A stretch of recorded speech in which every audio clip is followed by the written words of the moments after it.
So today we're going to talk about how to focus.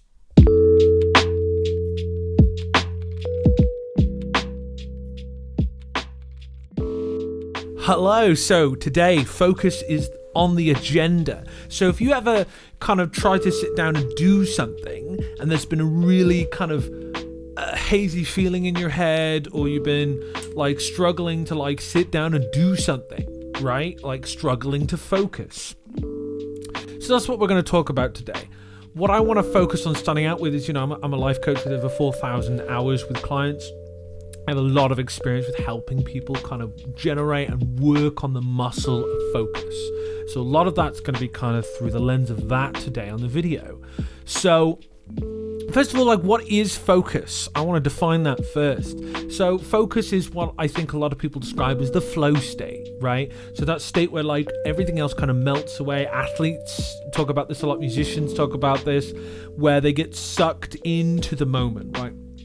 They're really present. They're just doing, okay? There's no other thoughts. They're not paralyzed or stuck in their head in any way. They're just going and doing, okay? And I think this is a state that we kind of all aspire to be in, all right? This flow state where we're just doing, we're in motion, we're in the present, and we're in the moment. So why is this important for focus?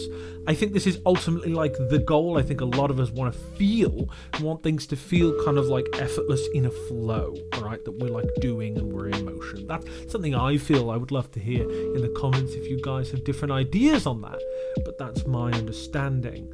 So when we think about focus in that definition, I think I first of all want to outline some of the common pitfalls that come with focus or trying to focus.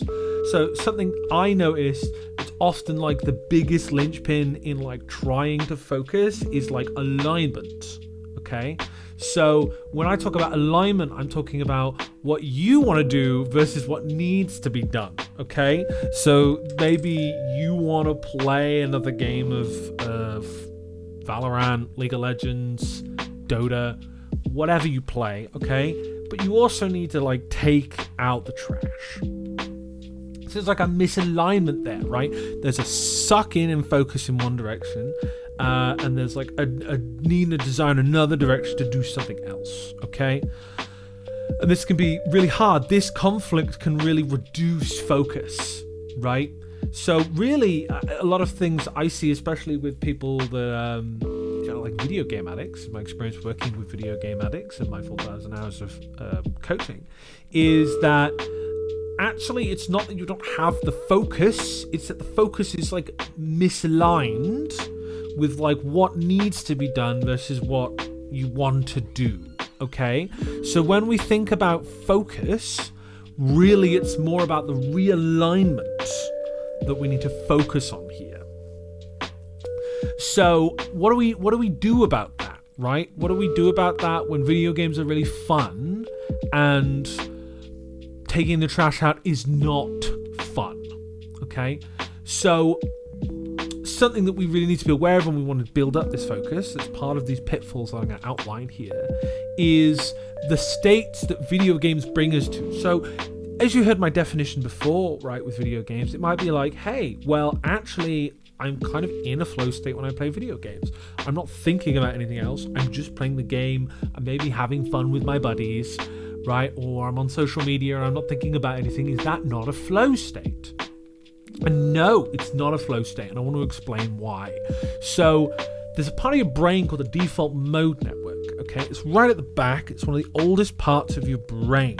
Something that they really noticed as a key part of focus and the flow state is that this aspect of your mind is really active and engaged when you're in that flow state.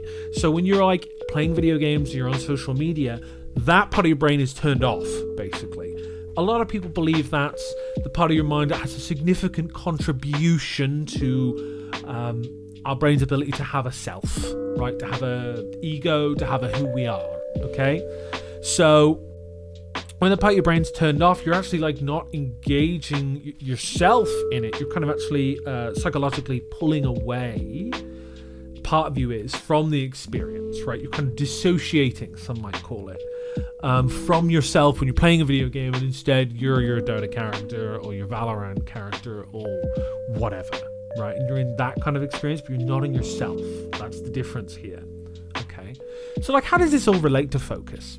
All this relates to focus because when you are trying to generate and cultivate focus that you can navigate and control, you have to understand, if you're in the experience, and you're in a flow state, you have a lot more choice with the awareness you're experiencing, with how you can navigate that experience. So when you play video games, like often like there are kind of like choices in the game, but there's not like really, when we zoom out and get some awareness over the process, there's a huge barrier to get out of that experience, right? Because like stuff might just suck outside of the video game, right? Like taking trash out sucks, okay? It certainly can suck.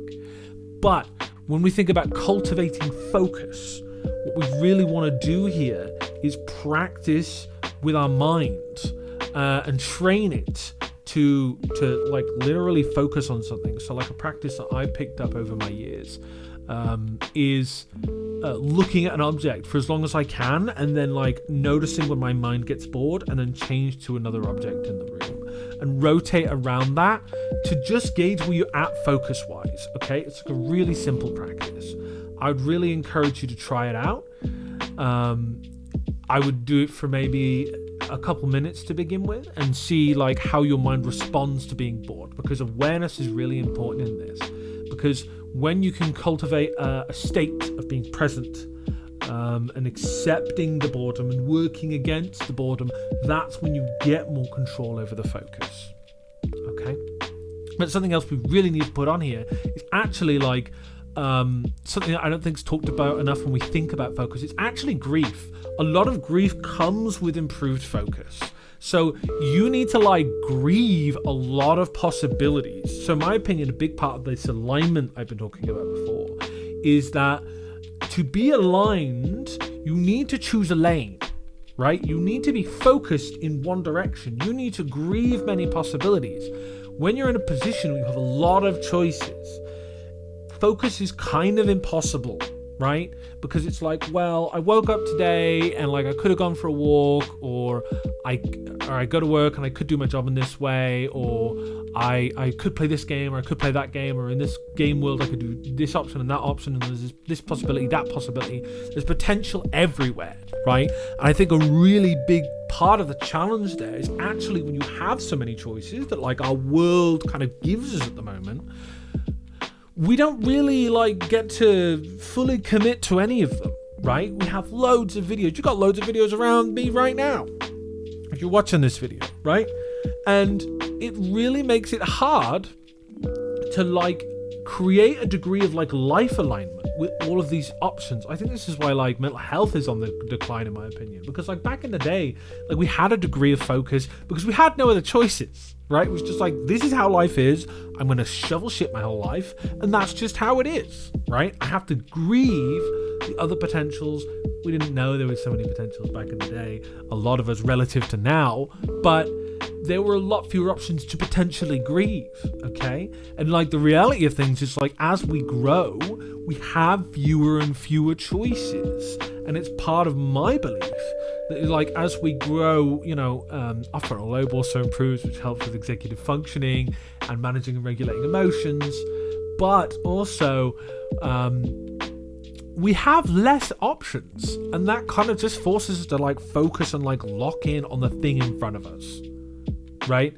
So when we think about cultivating focus here, like we need to actually like delete the possibilities. We need less choice. We don't need more choice because we can't handle loads of choice. Choice is really, really challenging and overwhelming. It's a bit of my criticism of the world that we live in, that there's an illusion of freedom because there's so much choice. Choice isn't what we need. Choices are cognitively expensive, right? What really costs us mentally is the inertia to get into tasks, and that comes with decisions that we have to make. That dilutes our energy and focus. So we need fewer choices in life. And we need to grieve the potentials. Because if you're really smart, or you felt like you were good in some ways, you need to kind of let go of that to be able to actually get anything out of what's in front of you, okay? And if you can't do that, life is gonna suck, because you will just sit and nothing will happen. Nothing will happen. And it doesn't kind of really matter where you're from and what you do. Like, if you don't do some kind of action, like, you're gonna probably stay in the same place. And for some people, that's miserable. And I say this from experience. Like, I've been stuck like that too. I like really empathize with that. A lot of my 20s were me being stuck and not moving and feeling miserable. Okay? So if you want to focus, it's a lot about grieving. That's my thoughts. Little bit of summary on the end here. If you want to focus, look for the flow state. Be in the moment. If you want to be able to do that, you need to grieve the potentials of life.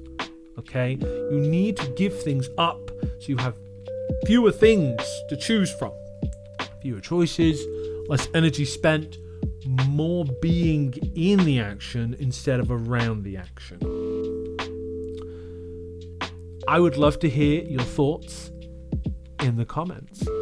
You've been wonderful. I've been Will. Good luck. Take care. See you in the next one.